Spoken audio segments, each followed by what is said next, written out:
Innal hamdalillah nahmaduhu wa nasta'inuhu wa nastaghfiruh wa na'udzubillahi min shururi anfusina wa min sayyiati a'malina. May yahdihillahu fala mudhillalah wa may yudhlil fala hadiyalah. Asyhadu an la ilaha illallah wahdahu la syarikalah wa asyhadu anna Muhammadan abduhu wa rasuluh. Bagaimana anak-anak kabarnya hari ini? Kita masih bertemu dalam acara daring ya. Kali ini kita akan membahas pelajaran tentang Quran ya. Quran, bagaimana cara menghafal, cara membaca, tajwid, tahsin, dan tahfidnya. Di sini ada dua pemateri ya hari ini, Ustadz Mijan sama Ustadz Ali.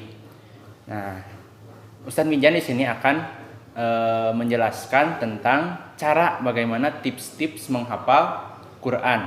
Di sini Ustadz Mijan mengambil dengan cara yang dicontohkan oleh Ustadz Syekh Ali Jaber.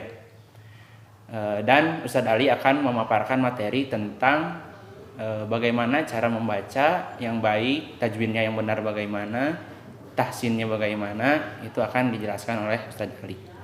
Nah, hari ini sekarang Ustadz Mijan akan menjelaskan bagaimanakah cara menghafal Quran yang mudah ya. Yang pertama ada 4 ya. Yang pertama adalah kita harus membuat target. Nah, target ini harus benar-benar ya anak-anak. Jadi kalau satu hari saya misalnya kemampuan saya hafal bisa 1 ayat aja misalnya. Saya mah bisa 4 ayat juga boleh, tapi harus tetap setiap hari itu target yang kita capai itu 1 ayat, misal 1 ayat ya, contoh 1 ayat, kita akan menghafal 1 ayat. 1 hari itu kita tidak boleh menambah 1 atau 2 bahkan 3, tapi harus tetap 1 ayat, konsisten 1 ayat ya. Jadi membuat target sesuai kemampuan kita, yang pertama itu ya. Jadi kalau misalnya Qul huwallahu ahad, itu aja terus Qul huwallahu ahad, Qul huwallahu ahad, Qul huwallahu ahad, jangan nambah ke Allahu somad. Jadi harus konsisten tetap di 1 ayat. Kalau misalnya kita konsistennya 2 ayat, terus 2 ayat terus sampaikan kata matnya Quran ya. Ya, yang pertama itu buat target sesuai kemampuan kita dan harus konsisten.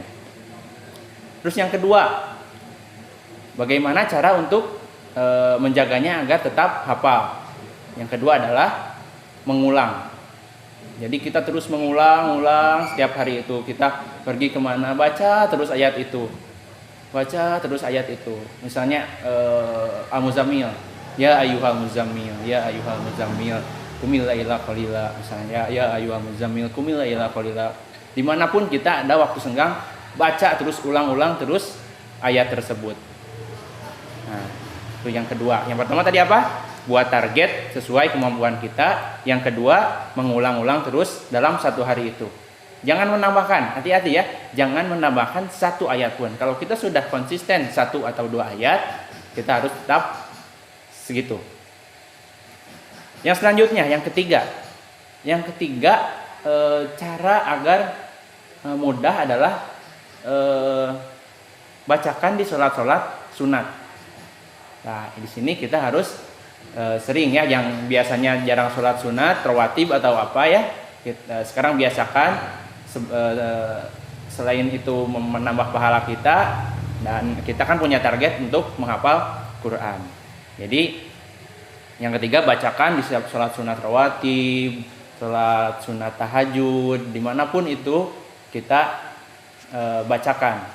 Misalnya ayat pertama Al-Muzammil ya tadi, ya ayyuhal muzammil qumil laila qalila. Rakaat kedua baca itu juga nggak apa-apa. Jadi di sholat sunat yang 2 rakaat, di sholat duha, sholat apapun itu bacakan ayat yang kita hafal. Nah, itu yang ketiga. Yang keempat sering mendengar. Nah, sekarang kan mudah sekali ya untuk mencari murotal. Kita kan ada HP, ada apa ya, banyak sekali gadget yang bisa memudahkan kita untuk mendengarkan dan mengulang-ulang bacaan-bacaan Quran. sering mendengarkan murotal, dimanapun kita dengarkan ayat-ayat itu, ya. Nah, tambahan yang terakhir adalah jamnya. Jam yang paling bagus, otak kita yang paling bagus dalam menghafal. Jadi jam-jam yang ketika itu otak kita sangat bagus untuk menghafal. Salah satunya adalah sebelum tidur. Nah, sebelum tidur ini kita harus sering menghafal dan membaca. Nah, membaca. Tidak menghafal juga tidak apa-apa. Misalnya kita harus sering membaca aja, nanti kita otomatis bisa hafal. Jadi tidak usah lihat di atas ngapalin, nggak usah. Jadi cukup membaca, sering baca ulang-ulang. Jangan sekali-kali sampai menambah ayat, ya. Ingat, itu sangat penting. Jangan sekali-kali menambah ayat target kita, ya. Jadi terus menghafal ayat yang kita hafal. Tadi satu, ya, sebelum tidur dan waktu subuh. Bisa sebelum subuh atau setelah subuh, ya. Kalau sudah lewat subuh, udah ada matahari, nah itu udah otak kita udah mulai berkurang untuk menghafal. Jadi udah mulai itu harus kegiatan di rumah aja, ya. Sudah jangan menghafal lagi Quran. Salah satunya yang terakhir adalah ada beberapa dalil, ya, dari hadis Zainul Quran bi aswatikum. Jadi hiasi Al-Quran dengan suara-suara kalian. Nah, itu akan dibahas oleh Ustadz Ali. Jadi hiasi dengan suara-suara kalian yang bagus, yaitu dengan tahsin. Yang terakhir adalah khairukum man ta'allama Al-Quran wa 'allamah. Sebaik-baik orang di antara kamu adalah orang yang belajar Al-Quran dan mengajarkannya, ya. Nah, itu ingat-ingat ada 4 poin untuk cara-cara menghafal Quran. Ingat-ingat, nah tulis. Nanti ada soal. Nah, selanjutnya akan dibahas tentang bagaimana membaca yang baik, tajwid, tahsinnya oleh Ustadz Ali. Maka Ustadz Ali, saya persilakan.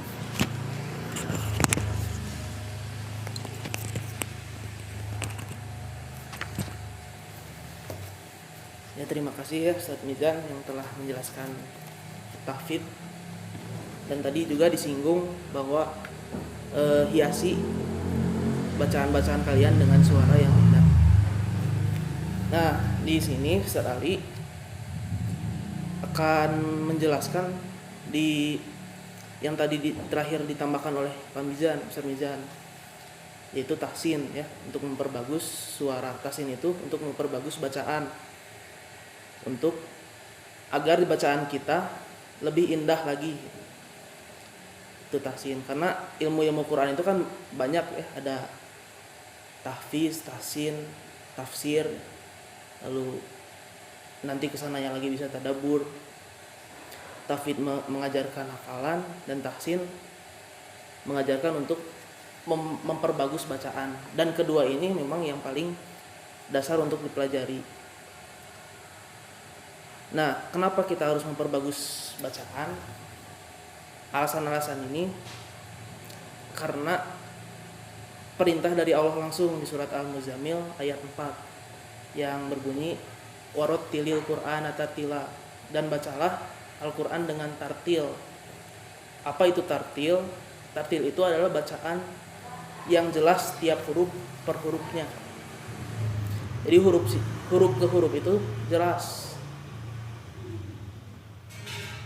Dan untuk memperjelas itu, yang harus diperhatikan itu adalah makhorijul huruf. Makhorijul huruf ini sangat berpengaruh pada tahsin. Seperti kejelasan huruf. Kalau K dengan Ko kan beda, ya. Nah, ini belajar di makhorijul huruf.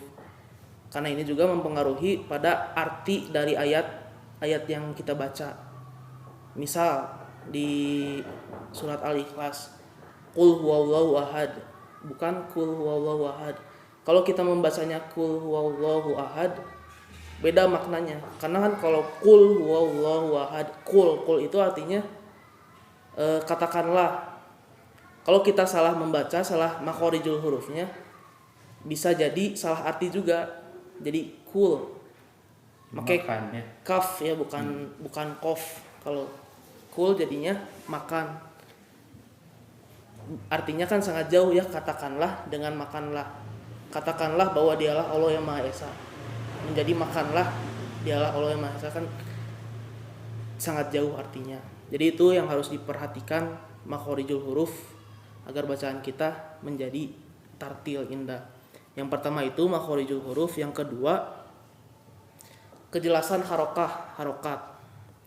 Harokat itu a, i, u ya, ada 3, ada 4. A, i, u dengan o. O itu fathah tapi ada di beberapa huruf seperti ro, zo, to, do dan yang lainnya. Nah itu harokahnya itu harus jelas, jangan kalau fathah katakan a, kalau kasroh katakan i, kalau domah u di itu dimanyunkan, di bibirnya dimanyunkan. Karena banyak ya kejadian ketika membaca Al-Quran itu nggak jelas itu ini a atau apa gitu, karena si mulutnya itu tidak dibuka dengan secara menganga gini, a-nya setengah-setengah, jadi a atau e gitu. Kagok. Terus i juga kadang ada yang lebih apa, i-nya itu nggak i gitu, tapi kumanya setengah-setengah gitu, jadi lebih ke e. Intinya jangan kagok. Bismillah. Bismillah bukan bismillah. Jadi harus jelas. Kalau a, i, u. Itu kejelasan harokah. Yang kedua, yang ketiga, mengetahui kapan harus berhenti. Nah, bacaan Al-Quran kan kita harus tahu kapan wakafnya di mana, itu berhentinya di mana. Karena kalau berhentinya tidak sesuai dengan yang seharusnya, gak enakeun dibacanya. Seperti misal innal ladina yatluna kita, nah, harusnya kan ada selanjutnya kitabullah misalnya. Atau di surat apa ya,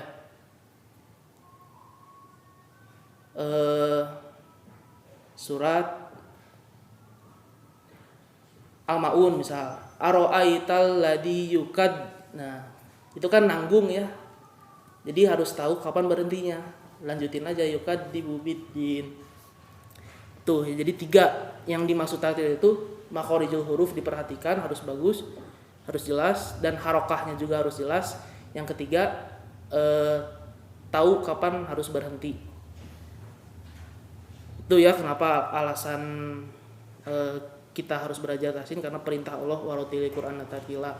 Dan tartila itu yang tadi 3 itu, makhorijul huruf, kejelasan harokah, dan mengetahui kapan kita harus berhenti.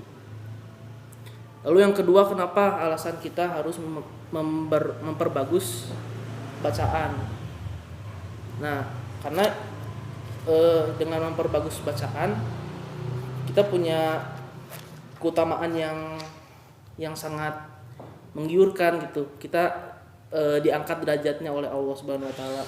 Seperti di hadis Nabi Muhammad yang diriwayatkan oleh Aisyah. Orang yang pandai membaca Al-Qur'an akan bersama para malaikat yang mulia. Jadi orang yang pandai membaca Al-Qur'an, orang yang bacaannya tartil, orang yang hafal Al-Qur'annya kuat, itu akan disejajarkan dengan malaikat. Malaikat kan udah jelas ya, imannya kuat, taat. Kalau diperintah Allah pasti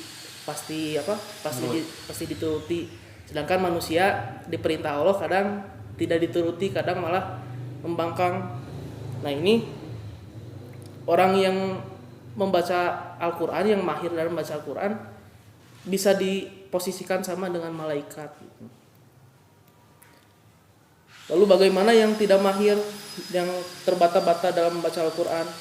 Nah, kata Nabi juga, orang yang membaca Al-Quran dengan terbata-bata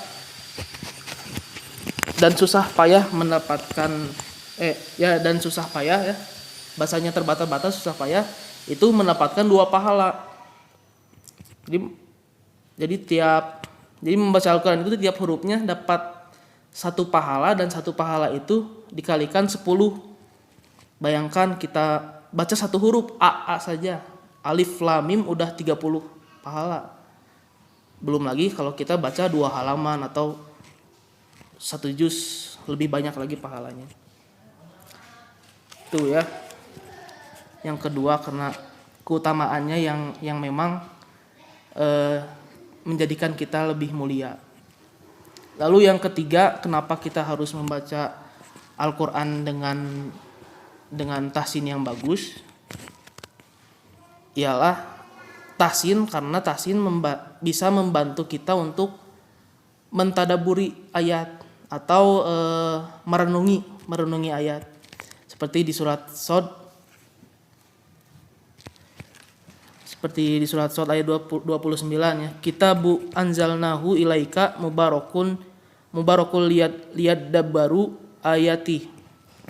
Kitab yang kami turunkan padamu penuh berkah agar mereka menghayati ayat-ayatnya. Nah, ini diperintah oleh Allah untuk menghayati ayat-ayat Al-Quran.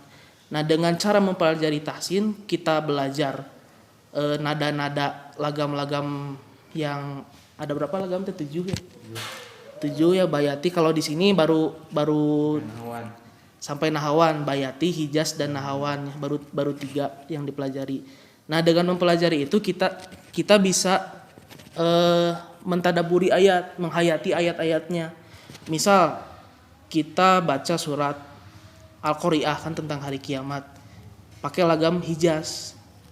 Yang hijaz kan memang sedih-sedih, mengerikan gitu ya, hijaz rada seram, rada mistis. Nah, itu bisa menghayati, oh gini. Apalagi lebih bagus kita tahu arti dari surat tersebut.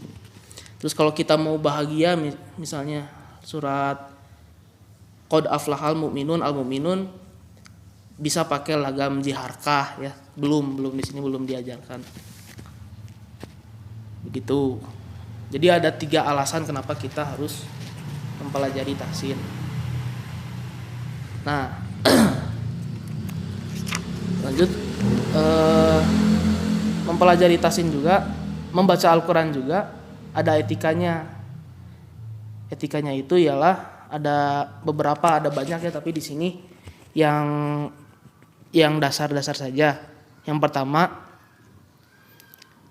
dianjurkan untuk membersihkan mulut, karena di zaman Nabi itu waktu itu tiap membaca Al-Quran pasti disuruh bersiwak, dianjurkan untuk bersiwak. Kalau sekarang mungkin ada sikat gigi ya, lebih modern. Itu dianjurkan untuk membersihkan mulut, karena memang tahsin itu kan berkaitan dengan mulut ya. Kalau misal ada daging sapi nyelap cabe, itu kan jadi bisa jadi suaranya nggak jelas gitu. Membersihkan mulut. Yang kedua, dianjurkan untuk bersuci. Lalu yang ketiga, membaca dengan ta'awud, a'udzubillahi minasyaitonirrajim. Ini juga sunnah tapi dianjurkan membaca ta'awud itu agar terhindar dari godaan-godaan syaiton. Lalu yang keempat, membaca dengan perlahan. Yang kayak tadi tartil itu termasuk juga membaca dengan perlahan. Jadi jangan terburu-buru ketika membaca Al-Qur'an. Qul huwallahu ahad Allahu samad lam yalid walam yulad. Itu kan tidak indah ya, bukan tahsin namanya. Tapi dianjurkan untuk membaca, bukan dianjurkan ya, memang harus membaca perlahan, jangan keras, jangan kencang gitu bacanya, perlahan agar indah, nikmat didengar dan kita bisa menghayati setiap ayat-ayatnya. Lalu yang terakhir, membaca dengan suara yang lembut, ya, tidak gugorokan kayak nonton Persib misalnya di stadion. Beda dengan membaca Al-Qur'an seperti nyanyi bobotoh ya, nyanyi supporter Persib, gugorokan itu. Jangan seperti itu karena akan mengurangi keindahannya, itu beda. Jadi mungkin itu ya yang bisa Ustaz Ali sampaikan, bahwa diingat alasan kita mempelajari tahsin itu kenapa, karena yang pertama perintah dari Allah, waratilil Qur'ana tartila. Yang kedua kita lebih mulia dengan mempelajari tahsin, dan yang ketiga bisa membantu kita untuk menghayati ayat-ayat Al-Qur'an. Itu, dan etikanya tadi yang 5 ya, membasuh mulut, membersihkan mulut, bersuci, membaca ta'awud, membaca dengan perlahan, dan yang kelima membaca dengan suara yang lembut. Begitu mungkin yang bisa Ustadz Ali dan Ustadz Mijan sampaikan ya. Nanti ada kuis tentang apa yang materi yang kita bahas. Jadi itu ya kesimpulannya. Langsung sebutin aja. Kuisnya langsung sebutin aja. Mau dari Ustadz Mijan dulu. Ustadz dulu aja. Oke. Kuisnya ini ya, tulis. Sebutkan alasan kita mempelajari tahsin. Yang tadi ya ada berapa? Ada 3. Lalu itu yang pertama ya, soal pertama. Yang kedua, apa yang dimaksud dengan tartila, itu 2. Dan yang ketiga, apa saja etika membaca Al-Quran. Itu ada 3 soal ya dari Ustadz Ali. Dari Ustadz Bizan. Nah, dari Ustadz Bizan mas 1 aja. Sebutkan tadi ada 4 ya. 4 tips tata cara menghafal Quran ya. Tadi ada 4 tata cara menghafal Quran dan jam paling efektif menghafal Al-Quran ya. Itu ada lagi? Sudah. Dikirimnya ke grup kelas masing-masing ya. Nanti dilihat sama wali kelasnya siapa yang paling tepat dan cepat. Ke wali kelas atau grup kelas? Wali kelas. Wali kelas langsung. Ke wali kelas aja langsung. Ya. Jadi enggak ke grup ya. Diralat ke wali kelasnya langsung di Japri ya. Itu saja ya Ustaz Ali. Ya. Materinya boleh dipraktekkan di rumah. Mau dicontohin boleh di rumah langsung biar kalian hafal Quran, langsung membacanya langsung benar. Sekarang tajwid tahsinnya dicoba di rumah ya. Boleh. Itu saja mungkin ya Ustaz Ali. Ya. Itu saja yang bisa kami sampaikan. Mudah-mudahan anak-anak bisa mempraktekkan dengan baik dan benar ya. Itu saja yang dapat saya sampaikan dan Ustadz Ali sampaikan. Mohon maaf jika ada kesalahan. Ditutup dengan doa. Rabbana atina fid dunya hasanah wa fil akhirati hasanah wa qina adzabannar. Aqulu qouli hadza wa astaghfirullah li wa lakum. Wassalamualaikum warahmatullahi wabarakatuh.